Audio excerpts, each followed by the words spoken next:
एक विद्यार्थी के लिए सबसे ज़्यादा स्ट्रेस भरा सिचुएशन तब होता है जब उसका एग्ज़ाम नज़दीक होता है। उसे कुछ समझ ही नहीं आता है कि कैसे पढ़ाई किया जाए, क्योंकि इस समय में इतना ज़्यादा ओवरलोड रहता है ना कि वो बात केवल विद्यार्थी ही समझ सकता है। साथ ही साथ उसे अपने पेरेंट्स को भी दिखाना है, उसे अपने रिलेटिव्स को भी दिखाना है, साथ ही साथ अपने टीचर को भी ये प्रूफ करना है कि नहीं, मैं बढ़िया से पढ़ाई करता था। है कि नहीं है?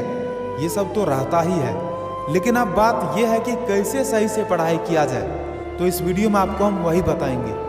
देखिए, होता क्या है कि जब एग्ज़ाम नज़दीक होता है तो विद्यार्थी क्लास जाना छोड़ देता है। वो क्या सोचता है कि अब तो मेरे पास सारा नोट्स अवेलेबल है ही, अब मैं क्लास जाकर क्या करूँगा, अब तो मुझे सेल्फ स्टडी करना चाहिए। खुद को इतना ज़्यादा बुद्धिमान मत समझ बैठो। देखो, आप जिसके पास पढ़ते हो, सबसे पहला काम आपका है कि आप उनकी बातों को सुनो और समझो। वो क्या कह रहे हैं, क्या बतला रहे हैं, इस चीज़ को थोड़ा एनालिसिस करो, इसके ऊपर थोड़ा सोचो। आपके टीचर आपको जब रिलीज़ करते हैं, आप तभी उनके पास जाना छोड़ें। ऐसा नहीं कि बिना बोले ही आप क्लास जाना छोड़ दो, ये अच्छा बात नहीं है। तो आपको करना क्या है?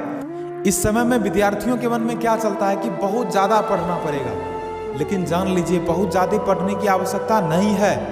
उतना ही पढ़िए जितना कि ज़रूरी है।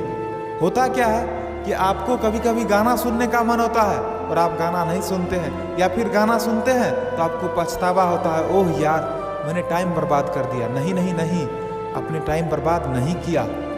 आप सब कुछ करने के लिए बिल्कुल इंडिपेंडेंट हो, सब कुछ कर सकते हो, लेकिन ज़रूरी है कि इस समय में आपको पढ़ाई के ऊपर ज़्यादा फोकस करना होगा। तो आपको बहुत ज़्यादा नहीं पढ़ना है, बस ये सोचिए कि आपको प्रत्येक दिन पढ़ देना है।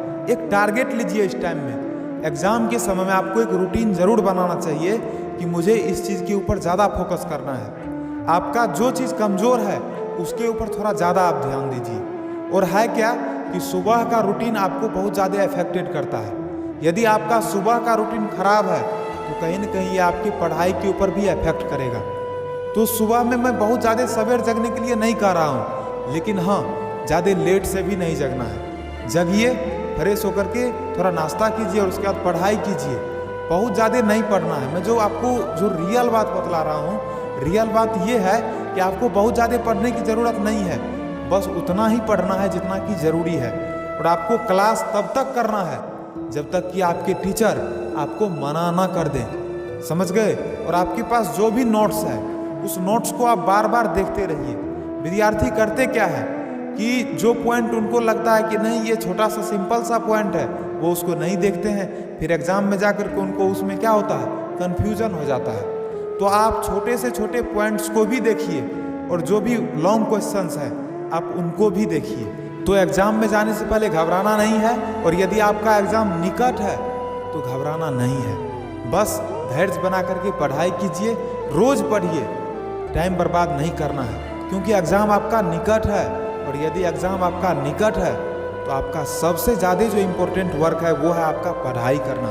पढ़ाई कीजिए, और जो आपके टीचर हैं, जिस टीचर का आप सलाह मानते हैं, आप उनके संपर्क में रहिए, उनसे बात करते रहिए और उनसे आप टिप्स लेते रहिए। मैं आपको वीडियो में कुछ भी ज़्यादा टिप्स नहीं देने वाला हूँ।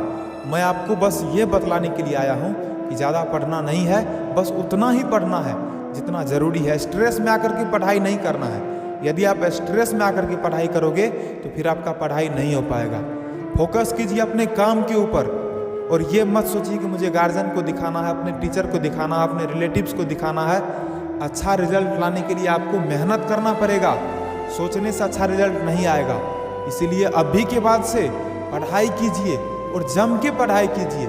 और ऐसा नहीं है कि गाना नहीं सुनना है, मोबाइल नहीं चलाना है, खेलना नहीं है, सब कुछ करना है, लेकिन सब चीज़ सीमा से होना चाहिए। लेकिन पढ़ाई यदि सीमा से बाहर भी हो जाए तो कोई दिक्कत नहीं है, क्योंकि अभी आपको सिर्फ पढ़ाई के ऊपर फोकस करना अच्छा रहेगा। तो ज़्यादा सोचना नहीं है, बस अपने काम को लगन से कीजिए। समझ गए? बस आज की वीडियो में इतना ही।